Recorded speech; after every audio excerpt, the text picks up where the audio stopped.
It's so good to see you guys.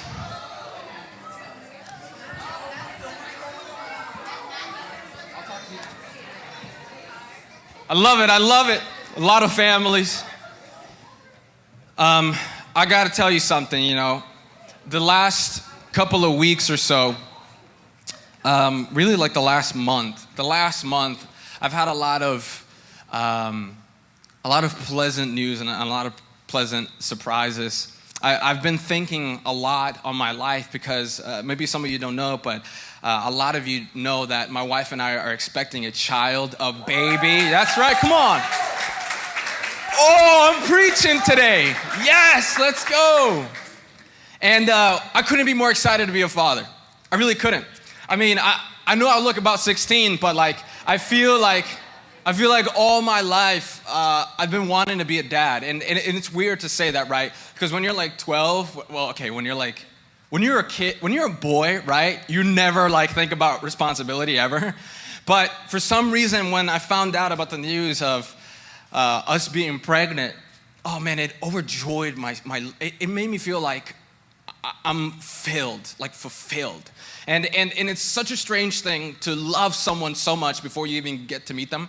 You know what I mean? It's like our baby is in your tummy, honey. And I love that baby so much. And so I've been really thinking about my life and about how far I've gotten through in life and how many things I've experienced. And I've been reflecting on my life, and I've been reflecting on the things that, I've experienced. And sometimes I kind of wish that I had the power to turn back time.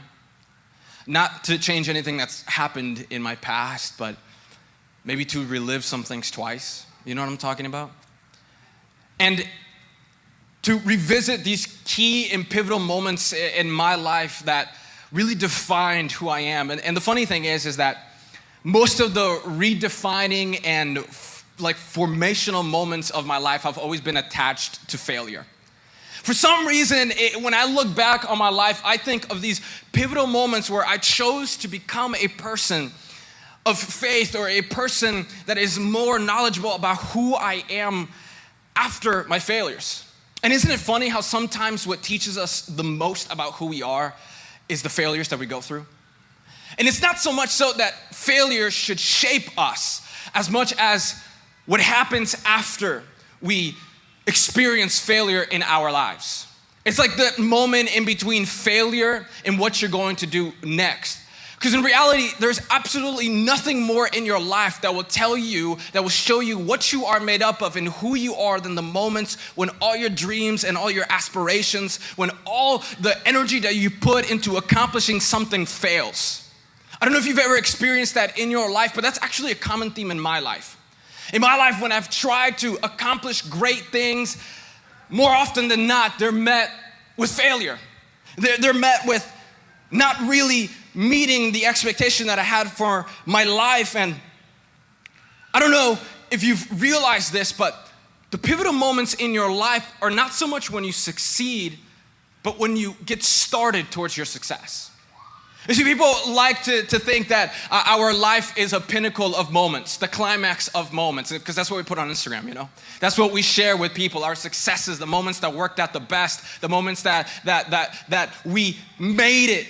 But there's nothing more that can help you grow than this place that is like ground zero right after you've fallen straight on your face. Because when you're on your face, now you have the option, the opportunity to say, am I gonna get back up or stay where I've fallen? And I think that's what some of us need to begin to do in our lives. I think God has placed dreams and ambitions for your life. That God is calling you to do something in your life that maybe you dreamt about all your life. Maybe the dream of your life and the hope of your life is attached to a business that God is calling you to start, but you're kind of doubting it. You don't know because you're not, financially stable. Maybe the calling that God has for your life right now is to enter into a new relationship. I don't know if you've ever been heartbroken by somebody, but the most difficult part is starting again because of the risk of losing this person again. And so I think some of us need to begin to start looking towards the option of failure as an option for our lives. Because oftentimes we are afraid to start new things in our life. We are afraid to go after the things that God calls us to because of the risk of failure.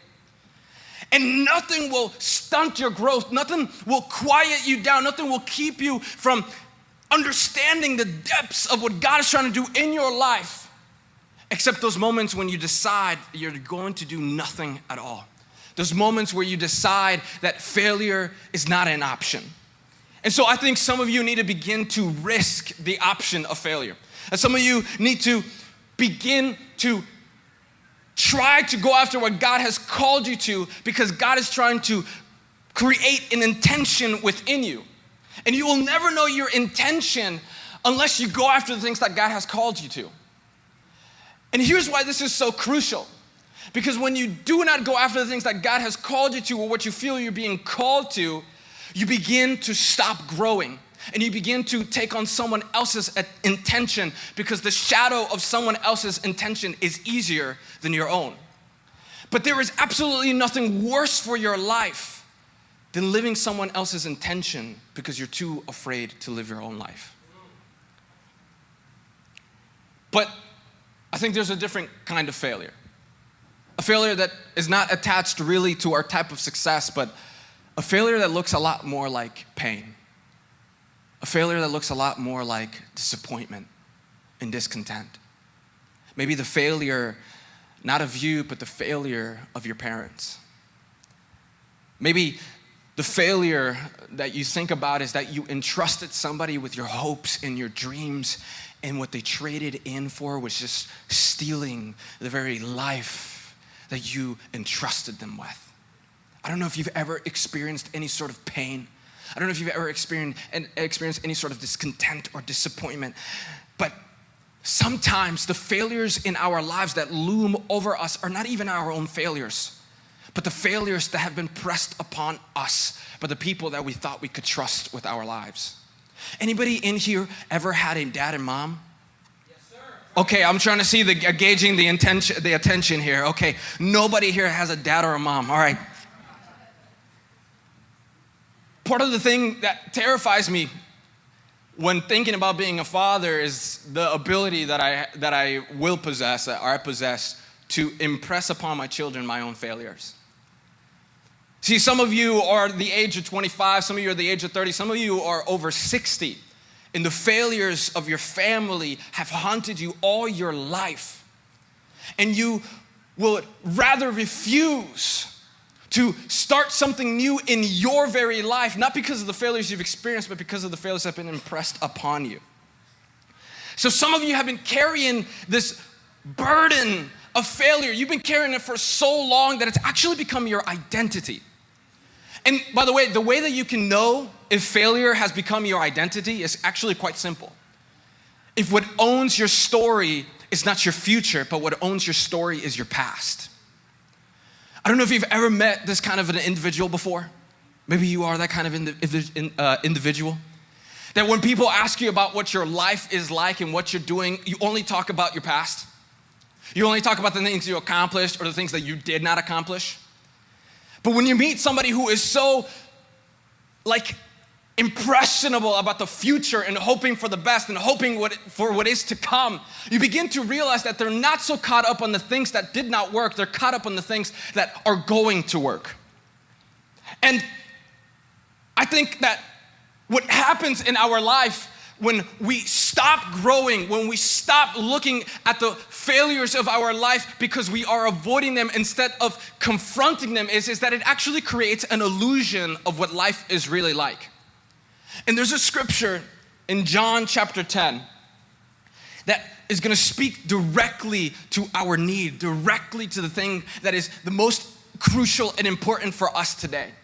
Because I don't think that God gave his life so that you would stay stagnant for the rest of your life, but that you would have room in your life to grow as you pursue after Jesus. And so in John chapter 10, it reads this: "Very truly I tell you, Pharisees, anyone who does not enter the sheep pen by the gate, but climbs it by some other way, is a thief and a robber. The one who enters by the gate is the shepherd of the sheep. The gatekeeper opens the gate for him, and the sheep listen to his voice. He calls his own sheep by name and leads them out.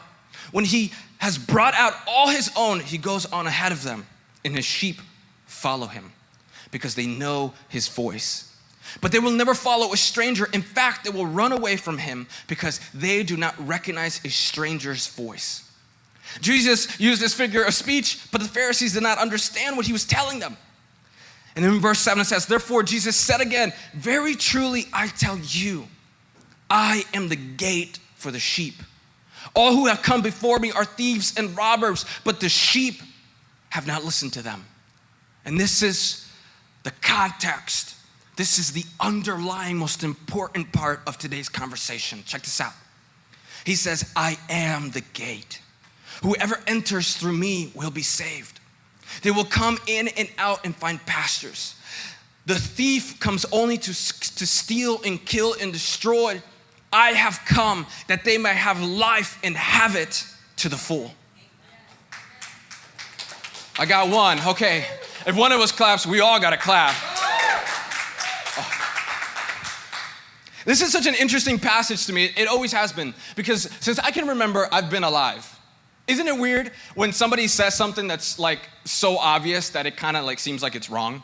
You know, they go like, what do you mean? This is Jesus in this moment. Jesus is talking to a crowd of people who are alive, who are breathing air. And he says, you cannot have life without me. Now, I know what you're thinking, and even if you won't say it, I'll say it for you. Wow, that's really weird. Who in their right mind would ever say, although you are alive and living, you are not living. You will only live if you live through me.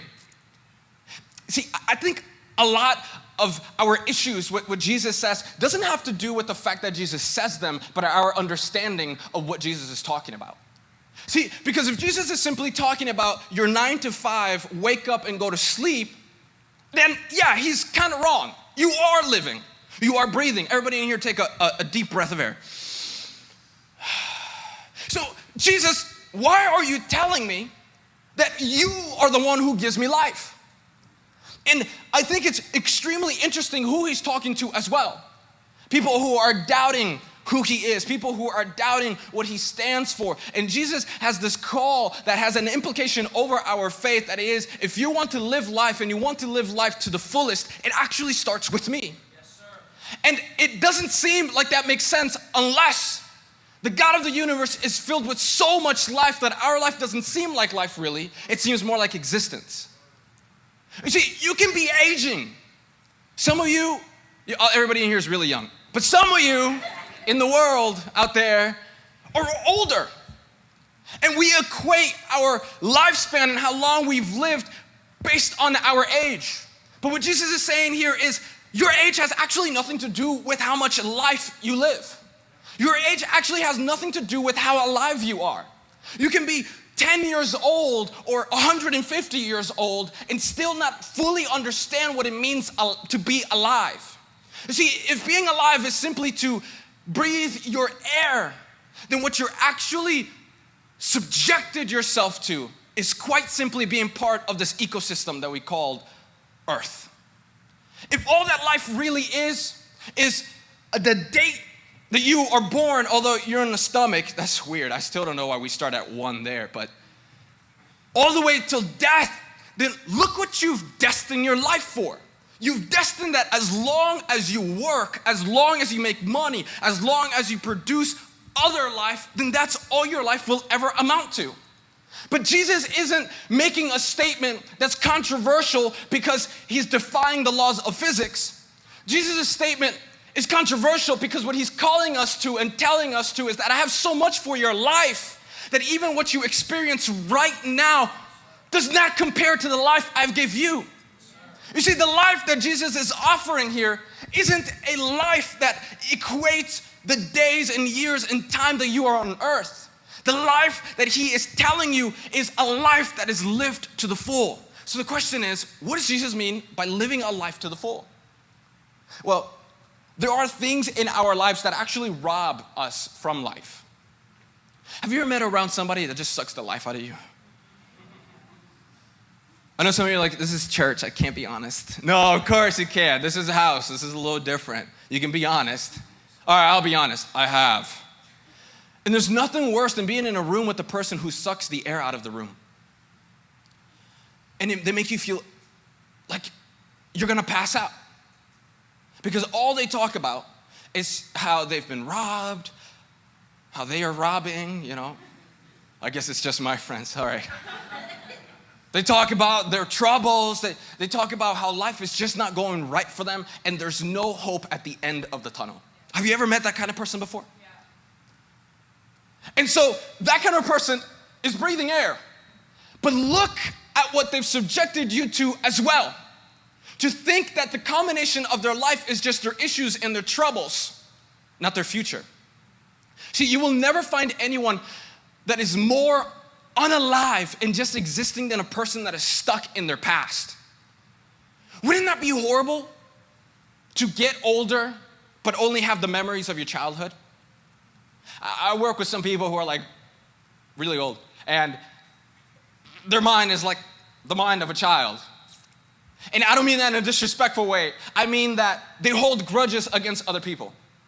They hold grudges against other people because somebody didn't say good morning. Or they hold grudges against other people because they didn't get the raise, because they didn't work hard enough as other people. And I've met people time and time again who are just suffocating in their life because the life that they're living is not a full life. And so the words that Jesus says is, I have come that they may have life and have it to the full. What Jesus is saying, I don't want you to just simply exist. I don't want you to just simply do life as you know it. I want you to have an abundance of life, so much so that everyone around you would feel alive because you are connected to me. I got one.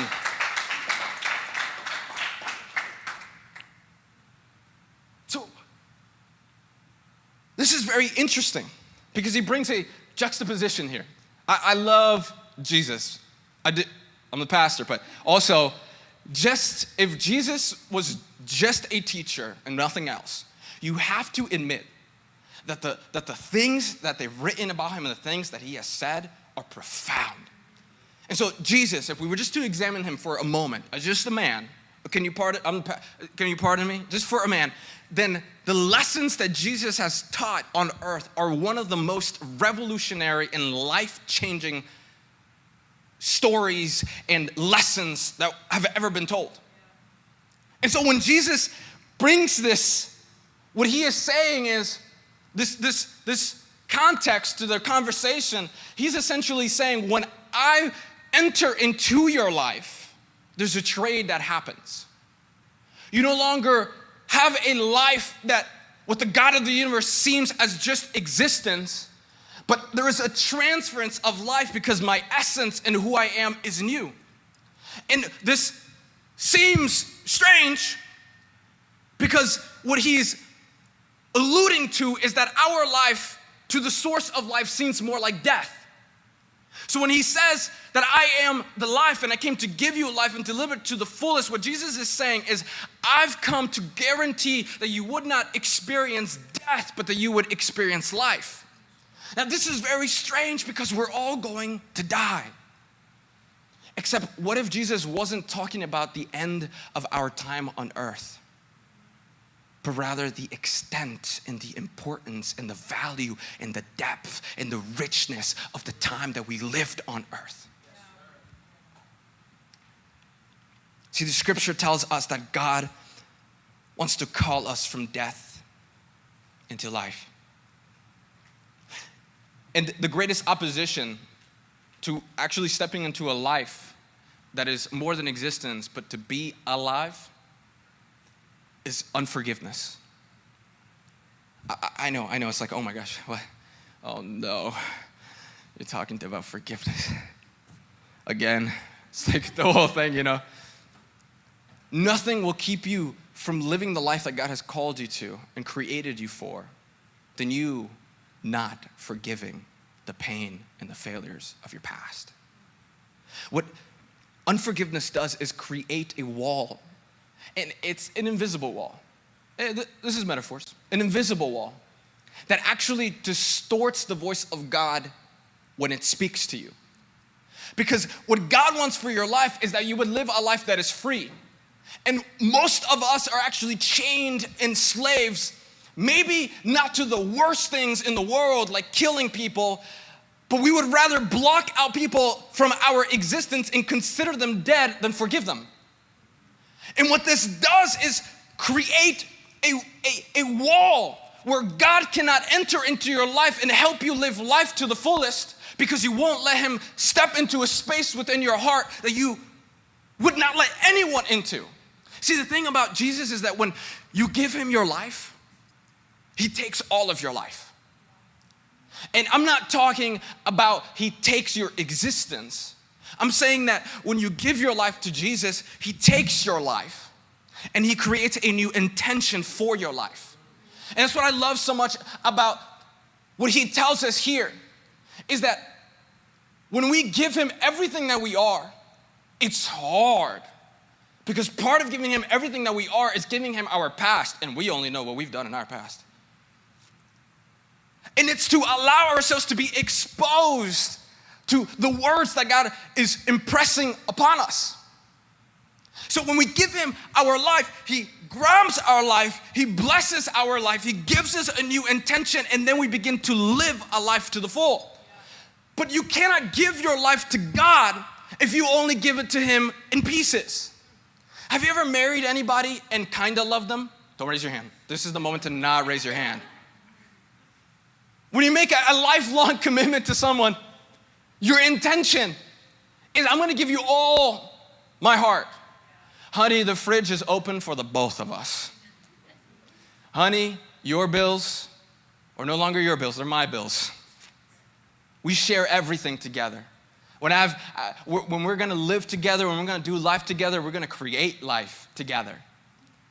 So when you get married, you say, I'm going to promise you my life, and sometimes things just don't work out. I understand.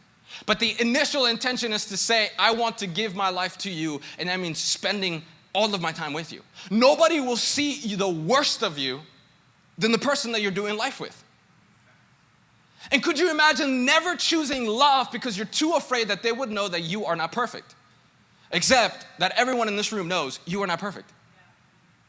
And the same thing happens with Jesus. If I give you my life, Jesus, you're going to ask me for my life.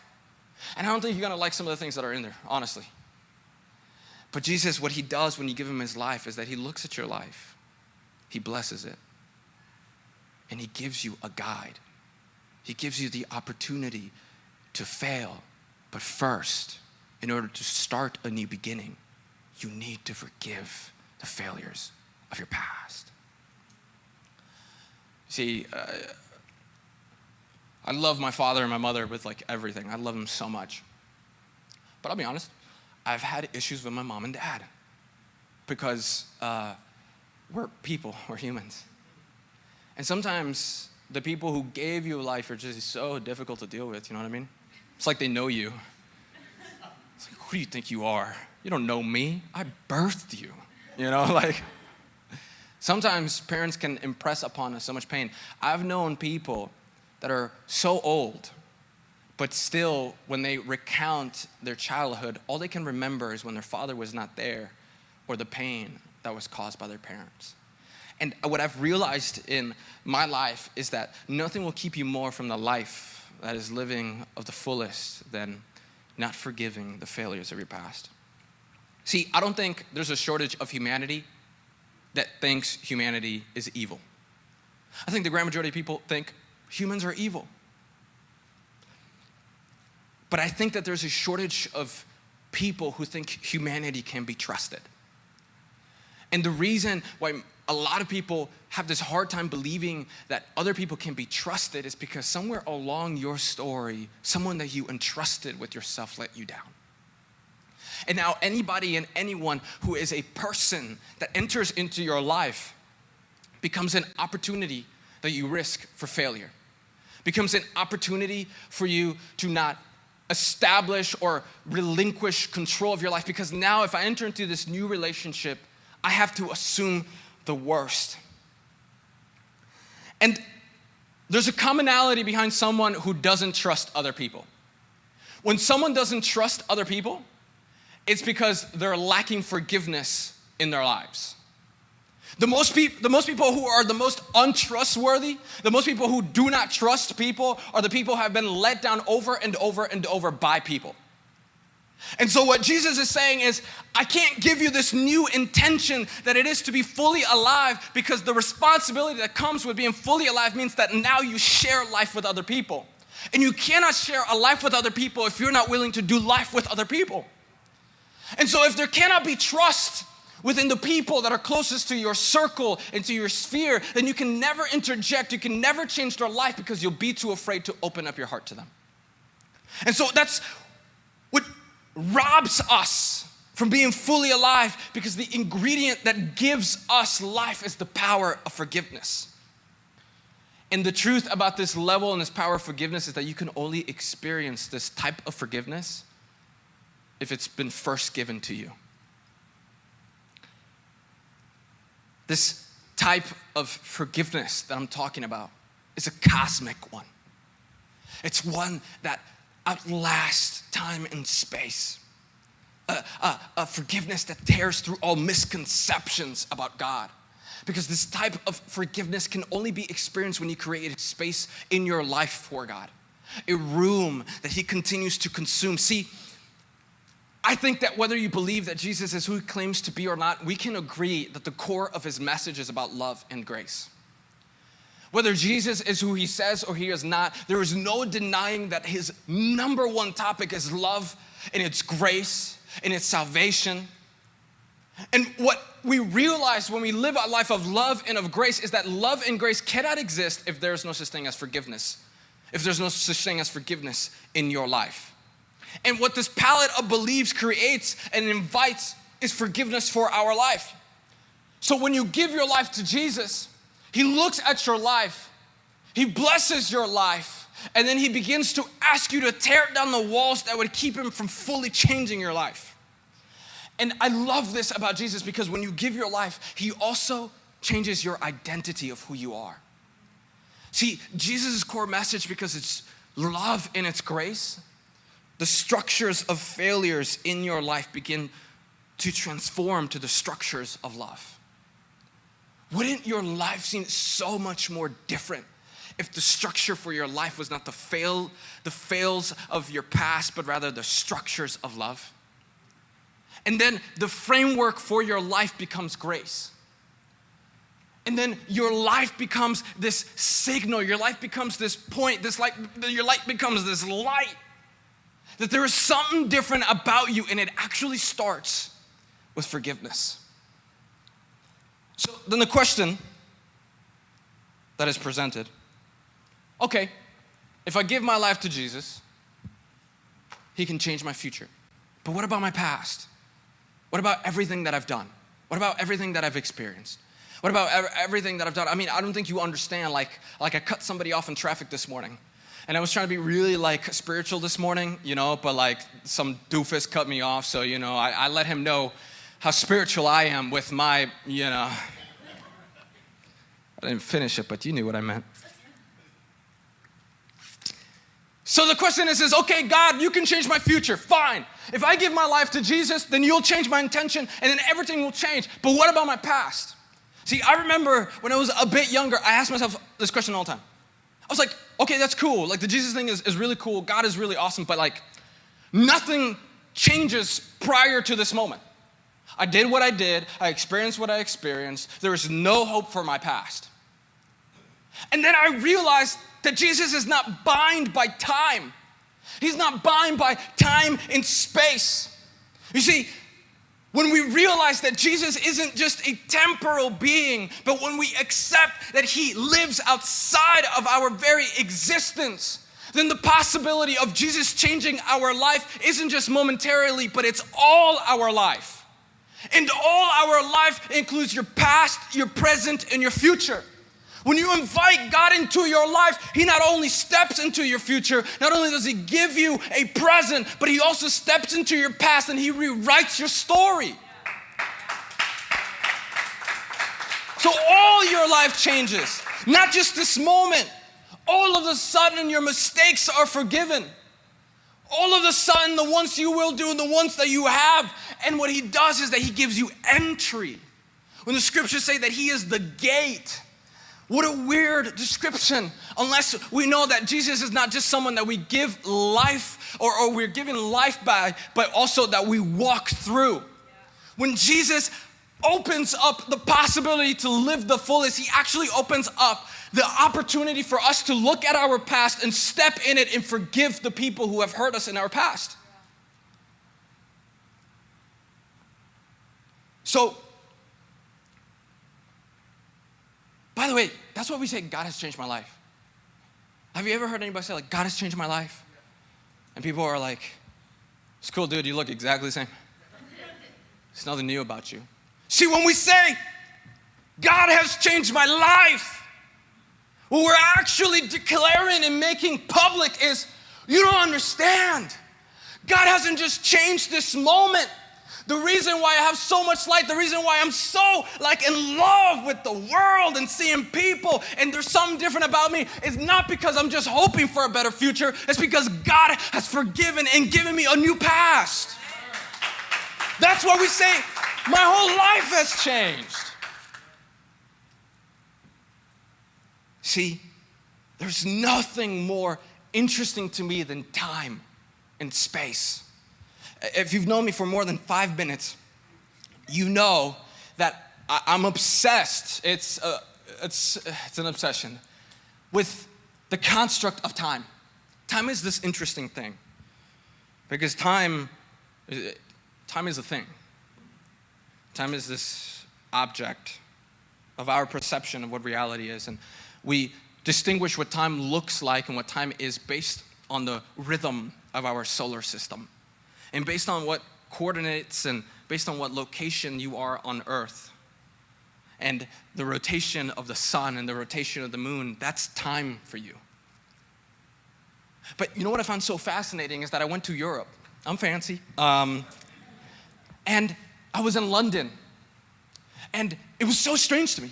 I was texting all my pals back in America, like, suckers, I'm in London. And I was texting them back, and they were here in the States. And I was just like, hey, something stupid like, dude, London's lit. Young people, dumb. Okay. And the weirdest thing happened. They received the message at the same time. But here's where the confusion was. Pardon my interruption right here, my sidetrack. Here's where I was confused. I was confused because I'm 6 hours ahead of them, and they're 6 hours behind. But when I communicated this message to them, they received it at the same time. And we were having the same conversation at the same time, 6 hours apart. Seemingly, I was aging faster. No, Jesus. I was aging faster by 6 hours, and they were 6 hours behind. But we were having this conversation with each other. And much like that is God. God is outside of our time. And what God communicates, he's not communicating from your past. He's not communicating from your present. He's not even communicating from your future. He's communicating outside of existence. And so when he says, I've forgiven you, he's not speaking to your very moment. You see, we think God is really slow, but really he's really fast. We are slow because the words that God speaks didn't start yesterday or 2,000 years ago. They started 1,000 million trillion infinity ago. So when God touches your heart, it's actually something that he's communicating to you from outside of time and space. All of a sudden, your understanding of the past, your understanding of the present, your understanding of the future to God is but a moment. So when God communicates to you a message that I have died for you and I'm here to give you life, he's speaking from the eternal, and he's changing our perception of what eternity and time is. Some of you are so afraid to revisit your past because you think you cannot change it, and you can't, but only God can, and he will, because God would step from outside of time and space, and he would slow down. If light speed is the fastest source of energy and of light, and that's the fastest thing in the universe, then God would slow down in time, and he would become temporal just to communicate this message to you. I came to give you life, and I gave it to you so that you can live it in your fullest. Come on.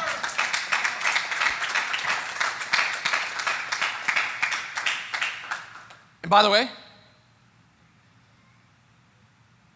there's nothing you can do about it.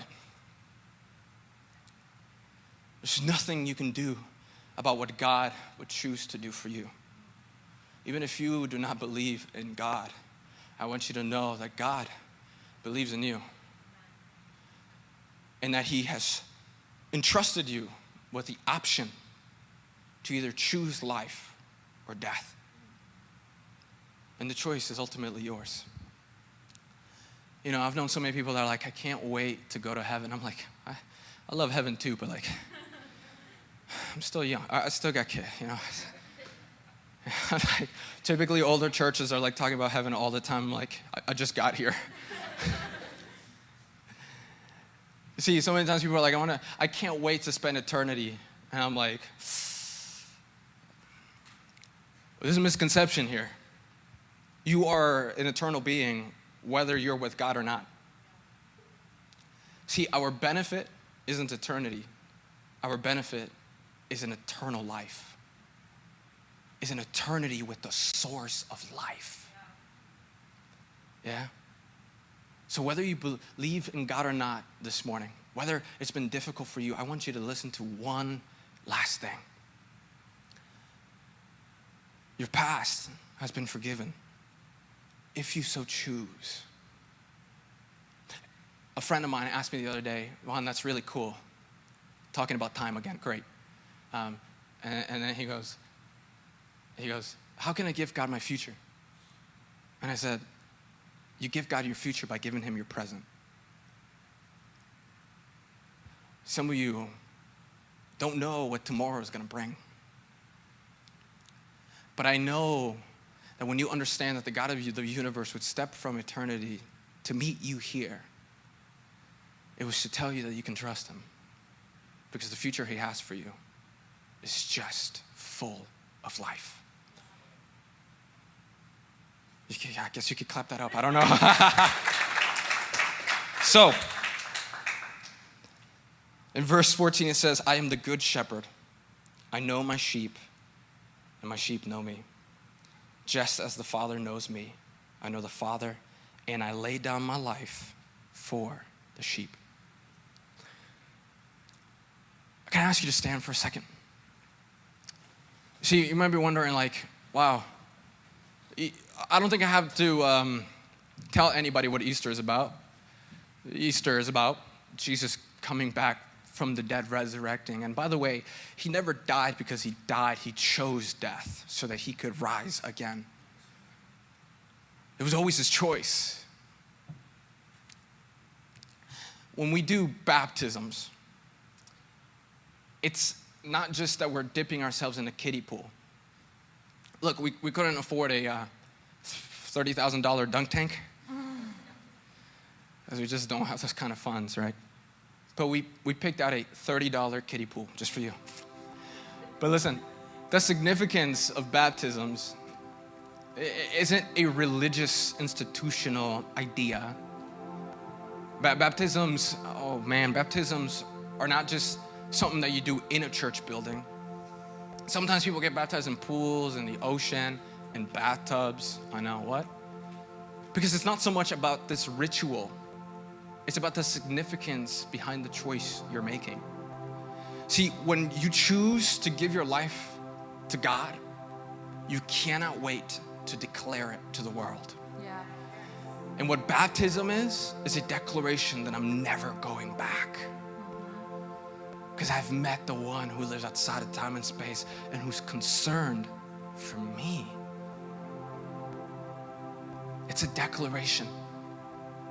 So listen, if you're going to get baptized, some of you are going to get baptized. I want you to come up. This is your moment. This is your time. I want you to line up right here. We can give them a round of applause. Yes, absolutely. You can line up right here.